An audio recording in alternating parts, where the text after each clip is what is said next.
and powerlessness and giving their personal power away to situations and circumstances in their life. So when you start to talk about taking personal responsibility for your life, you lose people because a lot of people don't want to do that, and they surely don't want to admit that they are where they are in their life because of certain decisions that they made along the way.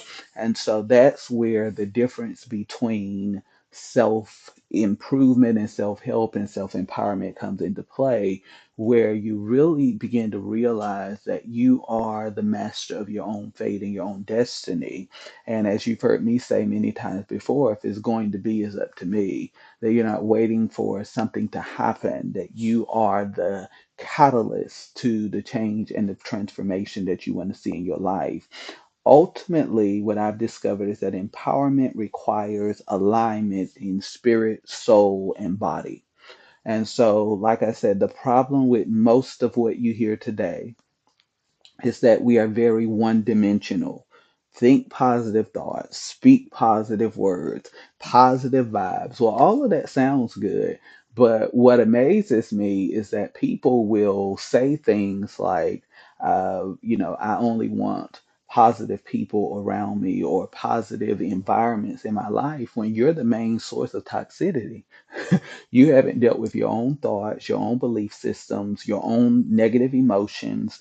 You have not dealt with your personal narrative that has kept you in the same cycle of frustration and failure in your life.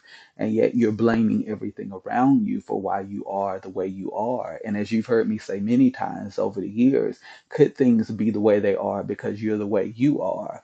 And what action are you willing to take that's going to alter the course of your life? See, you can't have that kind of conversation with an immature person because they're going to become defensive. They're going to begin to push back against what you're saying because their thinking cannot accommodate this reality that they have a part to play in changing and transforming the landscape and the terrain of their life.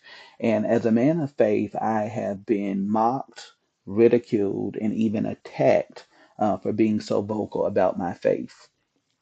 I over the years, I have heard everything you can possibly hear from every possible person you can think of when it comes to faith. And I always tell people I'm open to feedback, I'm open to dialogue, I'm open to conversation. But one thing that is off limits is my faith.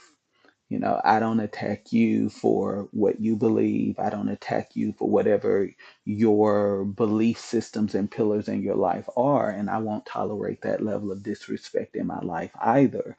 But one of the things that people don't understand is that there's truly no success.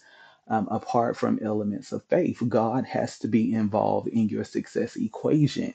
And so many people get so defensive about it because we want to root everything in theory and equations. And the reality is that I truly believe, and I know this to be true in my life, that it's not even that you're so intelligent or so wise, but that there is a divine God, a divine brilliant creator that is has orchestrated events and circumstances in my life beyond anything I could have ever imagined or planned for myself. And when you understand that, you surrender and you realize that this is much bigger than you. Um, I always tell people that the greatest thing you can do with your life is to give God your plans, because when you give God your plans, He begins to reveal to you your potential. And when He shows you your potential, it is off out of this world and off the charts, because there was a way I expected life to go. There's a path I expected life to take. And God just began to just expand my mind and thinking and to show me that that reality was too low and too limited, and that it was a much bigger reality that He had for me. And as He began to unpack my true potential and what I was really put on this planet to do, it was mind boggling to me. And so there has to be an element of faith, because only an intelligent designer and creator can truly show you your potential. One of the things that helped me over the years, and I've shared this with people so many times, is that uh, don't allow people to limit your vision or to cripple your potential. Because people are seeing through a tainted perspective and a limited lens. They don't have the ability to see a full panoramic view of your life and your potential. And so, if you allow their negative words and thoughts to influence you, they are going to influence you into an inferior reality than you were created to live. And it's not even that every person is vindictive or evil or conniving. It's that they have settled into such a place of mediocrity in their lives that they don't believe that anything else is possible. And because they have settled for glass ceilings and limitations and lids in their life, they're going to try to impose that upon you and what's possible for your life. But you cannot tolerate that, and you have to make the decision to rise above it and to become everything that God created you to be. Yet, in the midst of all of this, I do not regret speaking up about my faith. I'll never regret speaking up about my faith, because in the process, it has exposed my life and work to more people than I could have ever imagined. And it has opened the door and the heart space for so many other people to have important conversations around faith and spirituality. And that to me is very, very important.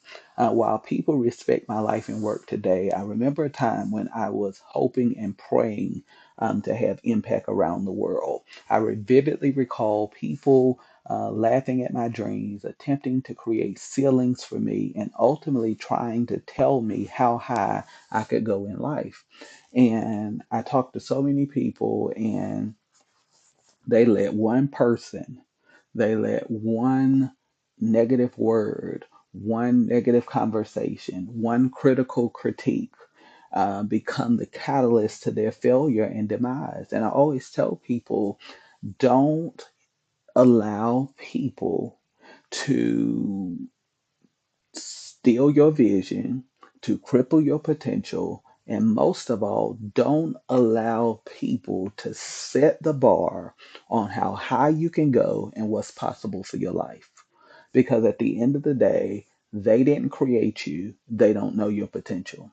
And if you allow the people that have given up on their dreams to make you give up on what's possible for your life, then you have given your personal power away.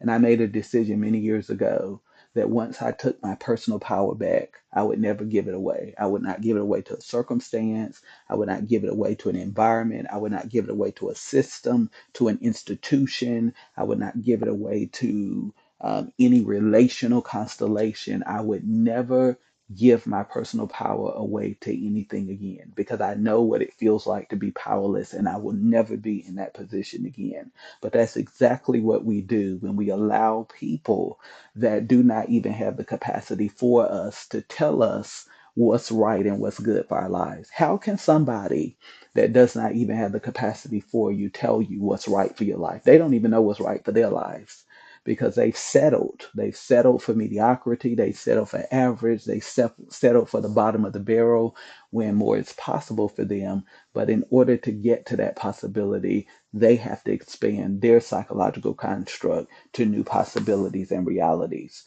Despite the critics, I have remained devoted to developing my potential and unlocking my capacity for greatness. And you have to do the same thing. You have to do the same thing, and you have to be very what's the word, very protective of your dreams, because so many people get in trouble because they share their dreams with everybody. And I always tell people, you don't share big dreams with small minds, and you don't share great vision with limited perspectives. You got to make sure that you surround yourself with individuals that will affirm your dreams and that will help you to keep your dreams alive. Write that down. You need to surround yourself with people that will affirm your dreams and help keep your dreams alive. A lot of people listening to me right now, your dreams are on life support. And the reason your dreams are on life support is because you have allowed abortionists into the delivery room of your destiny. That's why you need to read Pressure. That's why you need to read Wounds, because I delve into this and the importance of the people that surround